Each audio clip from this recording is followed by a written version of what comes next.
Statement.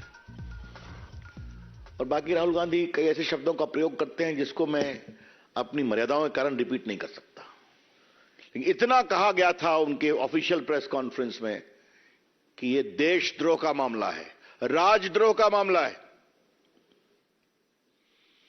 क्या Rahul Gandhi Congress party माफी मांगेगी, जिस पर इतना तूफान खड़ा किया गया देश भर में कि भारत में जनता की प्राइवेसी को नुकसान बताया जा रहा है, इंस्टीट्यूशंस को कॉम्प्रोमाइज किया जा रहा है, प्रधानमंत्री अपने पार्टी के अंदर पेगासस के द्वारा सर्वेलेंस करा रहे हैं, विपक्षियों का करा रहे हैं, पूर्व प्रधानमंत्रियों का करा रहे हैं, आरोप शुरू हो गया। तो क्या आज कांग्रेस पार्टी माफी मांगेगी? क्या राहुल गांधी माफी मांगेंगे? ये हैं बड़े सवाल। और ये मैं इसलिए आपसे कह रहा हूं कि इन लोगों ने संसद चलने नहीं दी थी। आपको याद है ना? आप खास करके हमारे टीवी वाले और हमारे प्रिंट के हमारे मित्र उस समय के अपने फुटेज और रिपोर्टिंग को निकालेंगे तो संसद कितने दिन नहीं चलने दी गई थी वो सब रिपोर्ट आपके सामने आ जाएगी। ये सारा कुछ एक मोटिवेटेड कैंपेन का पार्ट है जिसका सच्चाई से कोई मतलब नहीं है, इसीलिए आरोप लगाते हैं और भाग जाते हैं। और उसके सार में क्या है? उसके सार में है कि मोदी जी को कमजोर करने, मोदी जी के खिलाफ अनर्गल बयान देते रहो। यह बात मैं आपसे इसलिए कह रहा हूं, याद करिए पेगासस पर तो दुनिया में चर्चा हो रही थी और कई देश जो इसका प्रयोग करते हैं उनका नाम नहीं आ रहा था, लेकिन भारत में इसका दुरुपयोग हो रहा है, यह चर्चा दुनिया में हो रही थी या दुनिया में करवाई जा रही थी। हिंदुस्तान में 3-4 मीडिया के मीडियम्स ने, मैं किसी का नाम नहीं लूंगा, प्रिंट एंड इलेक्ट्रॉनिक्स बोथ, क्या कैंपेन किया था? The BJP is entitled to respectfully ask the leading newspapers or journals or digital mediums who's unleashed a sustained, motivated campaign against Prime Minister in particular and his government in general. His government survives on snooping, on spying. क्या-क्या शब्दों का प्रयोग किया गया था। लेकिन Congress party और राहुल गांधी ये नहीं समझते हैं कि झूठ का सहारा लेकर वो अपनी पार्टी को विस्तार करने की कोशिश करते हैं, लेकिन झूठ का भंडा फूट जाता है तो पार्टी और सिकुड़ जाती है। The problem of Rahul Gandhi and his party and his associates in the NGOs that they have so much animus against our popular Prime Minister Narendra Modi ji and his government that they resort to falsehood to expand their party, and the moment the falsehood explodes, the party shrinks further. Rahul Gandhi, Congress party, Sonia ji, दो चीज का आप ध्यान रखें, बड़ी विनम्रता से कह रहा हूं, लोकतंत्र लोकलाज से चलता है। Democracy shines and prospers on certain well-defined norms of public life.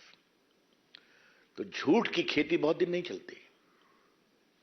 आज ये मैं इसलिए कह रहा हूं, पेगासस, उसके पहले राफेल, उसके पहले जो दिल्ली में पार्लियामेंट बन रही है और सारा जो विस्तार बन रहे हैं, उसको लेकर क्या कैंपेन किया गया, क्या छोड़ा गया, कैसे शब्दों का प्रयोग किया गया। और एक चीज आप देखिए, झूठ का सहारा लेकर आरोप लगाना और फिर पीआईएल की छतरी में कोर्ट पहुंच जाना, यह तो माननीय उच्च न्यायालय ने स्वयं ऑर्डर किया है, लेकिन वो भी एक पीआईएल के ऊपर किया। तो झूठ का सहारा लेकर कैंपेन करना और प्लस उसके पश्चात पीआईएल के सहारे से कोर्ट पहुंच जाना। इनके मित्र, इनके सहयोगी पिटिशनर बनते हैं और उसके बाद चाहे वो राफेल हो, चाहे वो सेंट्रल विस्टा हो, चाहे आज का पेगासिस हो, हर को सुप्रीम कोर्ट ने रिजेक्ट किया और बाकी कोर्ट ने रिजेक्ट किया। आज हमें एक बात और कहनी है, और ये बात हम बहुत विनम्रता से कह रहे हैं, कांग्रेस पार्टी स्पाइंग पर हमें नसीहत न दे। आज मुझे पीड़ा से बोलना पड़ रहा है, जब देश के योग्य राष्ट्रपति स्वर्गीय प्रणब बाबू देश के वित्त मंत्री थे, तो उनके दफ्तर पर किसने बगिंग की थी? याद है कांग्रेस पार्टी? उसको च्युइंगम गेट कहा जाता था, याद होगा अनिल बलूनी। और हमारे पास आंकड़े भी हैं कि कांग्रेस की सरकार में कितना अधिक बाकी चीजें करने की कोशिश की गई है, ये सबके आंकड़े हैं। आप कहेंगे तो हम वो भी दे देंगे कि 13 तक सैकड़ों चीजें जिस तरह से की हैं। मैं पढ़ रहा हूं, N RTI reply from 2013 revealed that around 9,000 phones and 500 email accounts were watched every month by UPA government at the time. ये आरटीआई के रिप्लाई में है। कांग्रेस पार्टी 9,000 फोन और 500 मेल अकाउंट को एवरी मंथ वॉच करती थी, तो हमें ज्ञान न दें।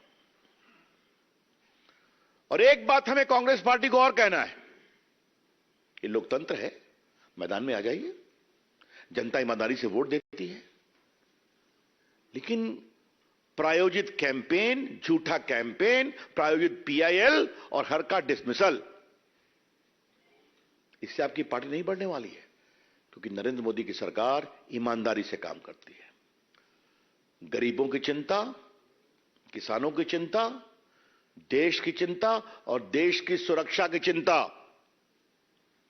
आज बीजेपी की ओर से हम बहुत विनम्रता से ये कहना चाहेंगे, कांग्रेस पार्टी हो या एनजीओज हो, जो उनसे बहुत नजदीकी महसूस करते हैं, या फिर लेफ्टिस्ट हो, आप कुछ भी करिए, नरेंद्र मोदी जी की सरकार देश की सुरक्षा पर कोई कॉम्प्रोमाइज नहीं करेगी। और उसी का असर है कि कश्मीर में पिछले 15 अगस्त को इतने झंडे फहराए गए, चाहे वो शोपियां हो या बाकी भी क्षेत्र हो, कि झंडे कम पड़ गए।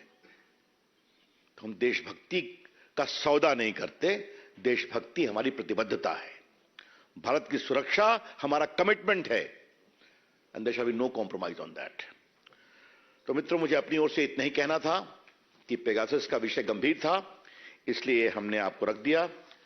आई am open to any question now. Ravishankar ji, दो पहलुओं को आपसे समझना चाहूंगा जो पेगासस जासूसी मामले में सुप्रीम कोर्ट का फैसला आया है। एक तो कमेटी ने कहा कि रिपोर्ट को प्रकाशित ना किया जाए और हम रिपोर्ट के कुछ हिस्से वेबसाइट पर अपलोड करेंगे, तो इस चीज को समझना चाहेंगे। और एक और प्रश्न है जो उन्होंने कहा है कि 1 महीने बाद सुनवाई करेंगे और केंद्र सरकार ने समिति के साथ सहयोग नहीं किया। देखिए, आपको मैं पहले कहता हूं कि कोर्ट ने आज क्या कहा है। ये सब कोर्ट में ऑब्जर्व हुए ना, कि रिपोर्ट को पढ़ा, पेगासस का वायरस 29 मोबाइल में नहीं पाया गया। जिन लोगों ने कमेटी के आग्रह पर अपना मोबाइल दिया था उनके एग्जामिनेशन के लिए, पहली बात हो गई। 5 में कुछ मालवेयर पाया गया है जिसके ऑडिट एग्जामिनेशन हो रहा है। माननीय चीफ जस्टिस ने यह भी कहा कि इस रिपोर्ट को हम पूरा पब्लिक नहीं करेंगे, कुछ पोर्शंस को करेंगे। कितना करेंगे, जब लोड होगा तो मालूम हो जाएगा। तो एक प्रकार से तो देश की सुरक्षा को लेकर जो भारत सरकार ने कहा था कि यह विषय बहुत ही गंभीर है, इसलिए हम भारत की सुरक्षा के प्रति सब कुछ रिवील नहीं करेंगे, उसको उन्होंने भी स्वीकारा है। तो लेट्स वेट देयर। मोटी बात यह है कि पेगासस नाम का जंतु किसी भी मोबाइल में नहीं पाया गया। आमोद जी, आज का मेरी प्रेस उसी पर है। इसी विषय पे और कोई सवाल बताइए आप। जैसा कि आपने कहा कि पेगासस हो या उससे पहले राफेल हो या फिर सेंट्रल विस्टा का मामला था, तो बिना तथ्यों के आधार पर आरोप खासतौर पर कांग्रेस पार्टी लगाती रही है। अब जब ये सुप्रीम कोर्ट का ये पूरा मामला सामने आया पेगासस को लेकर, तो आपको लगता है कि पहले भी जितने मामले रहे उसमें चुप्पी साधी है, बाद में कांग्रेस पार्टी ने कोई जब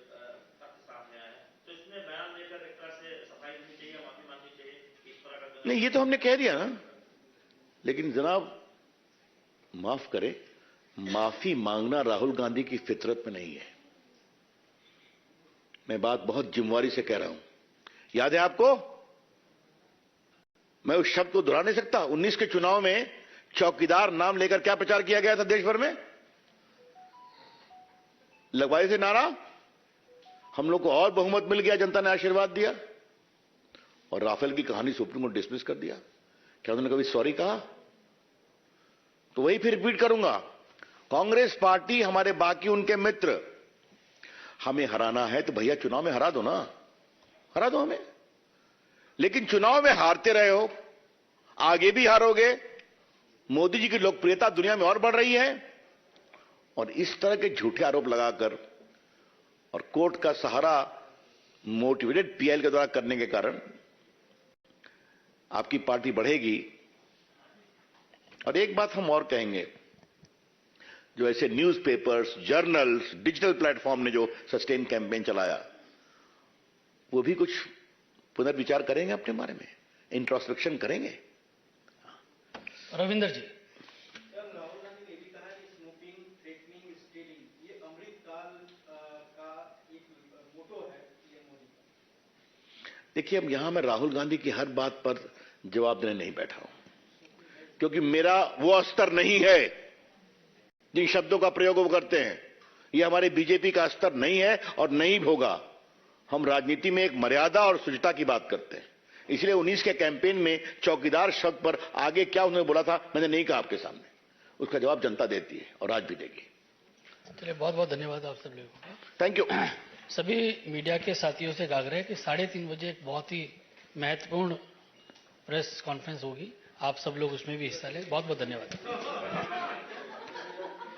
नहीं, You have the BJP claiming vindication after, remember, the Supreme Court earlier in the day had said that there is no conclusive evidence of the government tapping into the phones of 142 Indians as was being claimed by one of the news portals. In fact, the BJP has said that this is vindication of BJP's stand, that the Supreme Court has said this despite the fact that, remember, even in one of the reports of the Supreme Court, which was submitted rather to the Supreme Court, it categorically said that the government did not cooperate fully with the panel which was set up by the court. But despite that, the Supreme Court has said out of the 29 phones which were examined, only 5 of them had malware, and there is no direct proof to show that this malware was that of Pegasus. Meanwhile, let's get you some reactions.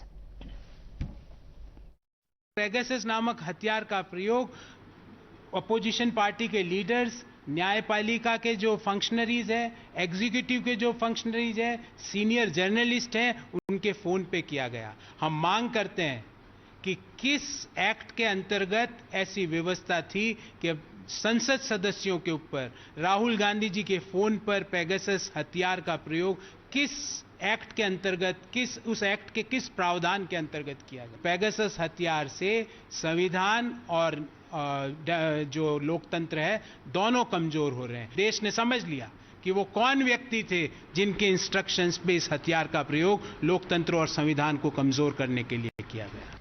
In fact, as per the BJP, what Congress has been doing is completely unacceptable, because remember, several of the parliament sessions also, this is something that the Union Law Minister had also pointed out, that several parliament sessions were also being disrupted by the Congress party in the name of Pegasus spyware. Rahul Gandhi, in fact, had made scathing attacks on the government when it was alleged that his phone too was being tapped into. Rahul Gandhi had said that Prime Minister has been reading everything on your phone. Shashi Tharoor had then come out and said, let's find out who is snooping on us. Priyanka Gandhi had chipped in saying Modi government seems to have launched an attack on the right to privacy.